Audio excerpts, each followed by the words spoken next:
इस पोएम की exercise critical reflection के फर्स्ट क्वेश्चन के 5th part assertion and reason वाले क्वेश्चन में भूल कर भी ऑप्शन ए को टिक मत कर देना, जैसा कि बहुत सी गाइड बुक्स आपको कह रही हैं। क्यों? रीजन के सेंटेंस को ध्यान से पढ़ो। Gardens are worth painting in spring, यहां पर आर्टिकल ए मिसिंग है। वर्थ है पेंटिंग का मतलब है कि पेंटिंग जैसे दिखाई देते हैं, पर वर्थ पेंटिंग का मतलब होगा कि हमें हर स्प्रिंग सीजन गार्डन्स को पेंट करना चाहिए, जबकि कोई गार्डन को पेंट नहीं करता। अब आप इसे एग्जामिनर का ट्रिक कहिए या फिर प्रिंटिंग एरर। आपकी ऑप्शन ए नहीं बल्कि ऑप्शन सी करेक्ट आंसर है। Hello students, welcome back to KG classes with Kusum Gupta. आज हम कैनवस ऑफ सॉइल के डीप हिडन कॉन्सेप्ट्स और बोर्ड स्टाइल ट्रिकी क्वेश्चंस को डीकोड करेंगे। क्योंकि ये पोएम देखने में छोटी जरूर है पर बहुत ही मीनिंग पैक्ड है। जैसे वर्ड ह्यू के यूज को ही देखो। सबने आपको बताया कि ह्यू का मीनिंग होता है कलर, राइट? पर क्या आप जानते हैं कि पोएट ने कलर की जगह ह्यू को 2 स्पेसिफिक रीजंस के लिए यूज किया है। The first is to rhyme with true, true hue, and the second is artistic connection of this word. Hue कोई एक आम वर्ड नहीं है, ये फाइन आर्ट्स और पेंटिंग में यूज होने वाली एक टेक्निकल टर्म है। क्योंकि पूरी पोएम में गार्डनिंग को पेंटिंग से कंपेयर किया गया है, इसीलिए पोएट ने फर्स्ट स्टैंजे में ही ह्यू वर्ड यूज करके मेटाफर को लॉक कर दिया है। अब पोस्टमार्टम करते हैं एग्जैक्ट फ्रेजेस का, जो कि 2 नंबर के लिए हर एग्जामिनर के फेवरेट हैं, ताकि आप perfect and high scoring answers लिख सकें। First is palette of earth. Palette एक ऐसा बोर्ड होता है जिसमें पेंटर पेंट्स को मिक्स करके पेंटिंग के लिए पकड़ता है, और यहाँ पे धरती के ब्राउन टुकड़े को पैलेट कहा गया है। Because to a creative eye, garden का ब्राउन पैच सिंपली खाली नहीं है, इसमें फ्यूचर के प्लांट्स के कलर्स के लिए जरूरी न्यूट्रिएंट्स, मिनरल्स एंड सीड्स छिपे हैं। ठीक वैसे ही जैसे कलर ट्रे में paints that will soon create a burst of colors. Second is brush strokes of seeds. Literally इसका मतलब है बीजों को सीधी लाइन या किसी पैटर्न में प्लांट करना, लेकिन एक क्रिएटर की नज़र से ये ठीक वैसे ही है जैसे कि एक पेंटर केयरफुल प्लानिंग के साथ ब्रश स्ट्रोक्स यूज करता है to create a beautiful image. Every seed is a deliberate step toward creating a living picture. And the third is a canvas wide. Canvas होता है एक blank cloth या any surface जिस पे painting की जाती है। But metaphorically it means an open garden or field, जो कि गार्डनर के लिए बड़ा सा कैनवस है जिस पे वो वैसी ही पेंटिंग बना सकता है जैसी वो चाहता है।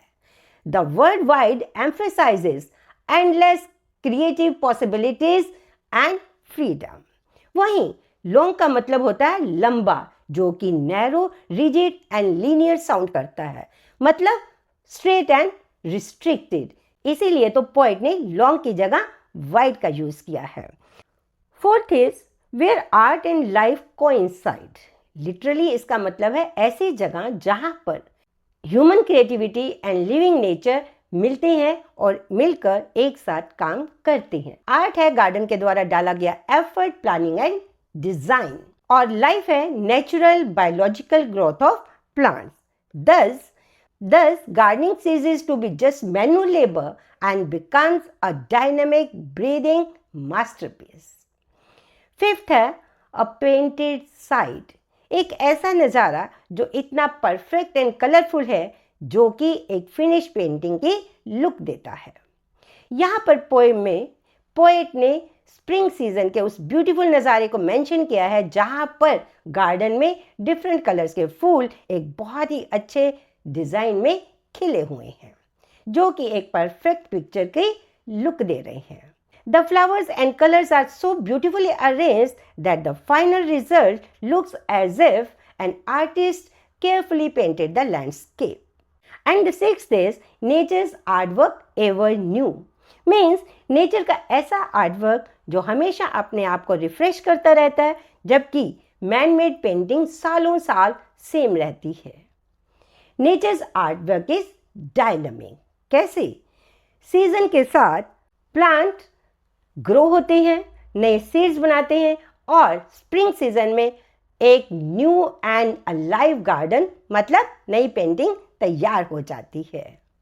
अभी तक लाइक बटन प्रेस नहीं किया तो कर दीजिए, क्योंकि हम टीचर्स को भी मोटिवेशन की ज़रूरत होती है, so that the good work goes on. तो अभी तक आपने देखा कि गार्डनर के काम को पेंटर के काम से कंपेयर किया गया है without the use of like और एज। इसे कौन सा पोएटिक डिवाइस कहते हैं? Right, metaphor.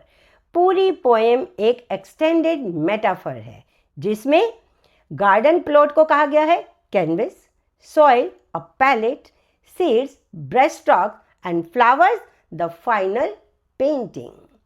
पर यहाँ पे पोएट ने बहुत ही क्लेवरली पोएटिक डिवाइस एल्गोरी का भी यूज किया है। एल्गोरी क्या होता है? जिसके अंदर पूरी पोएम या स्टोरी किसी गहरे रियल लाइफ कॉन्सेप्ट को सिंबलाइज करे।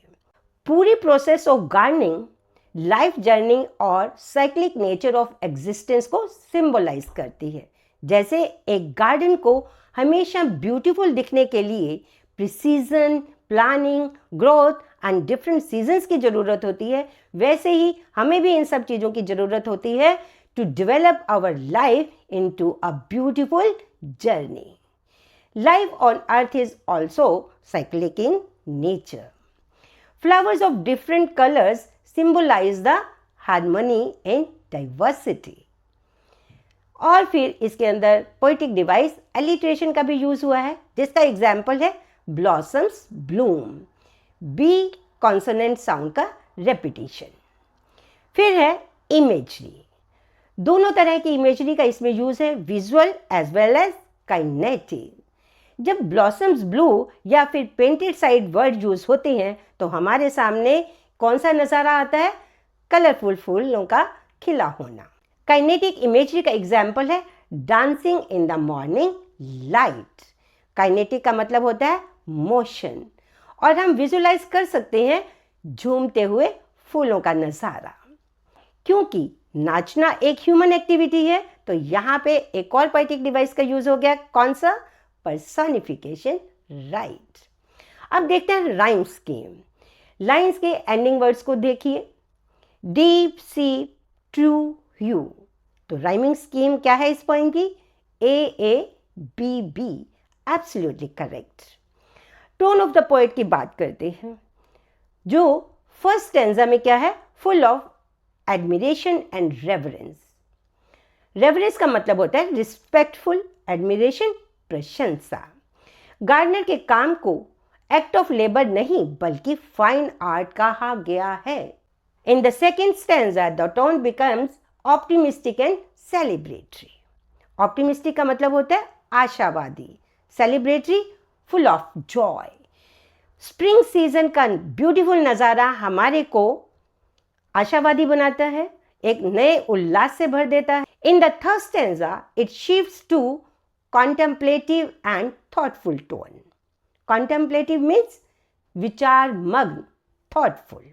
जैसे पोएट की टोन है वैसे ही हमारा रिएक्शन एज रीडर्स भी मिक्स ही है।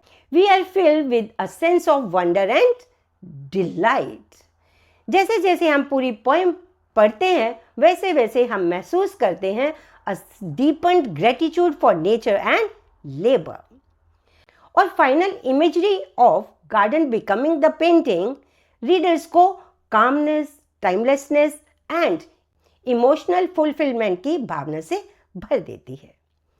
तो बच्चों, देखा आपने, जितनी ये पोएम छोटी है उतने ही कितनी तरह के कॉन्सेप्ट्स आज हमने सीखी, और मुझे पूरा भरोसा है कि अब आपके नंबर नहीं कटेंगे, आप परफेक्ट आंसर्स लिख कर आओगे। इस वीडियो को लाइक और शेयर करिए और हमारे चैनल को सब्सक्राइब जरूर कर लीजिए ताकि हमारा लर्निंग परिवार बढ़ता रहे। तो पढ़ते रहिए और आगे बढ़ते रहिए। See you in the next video.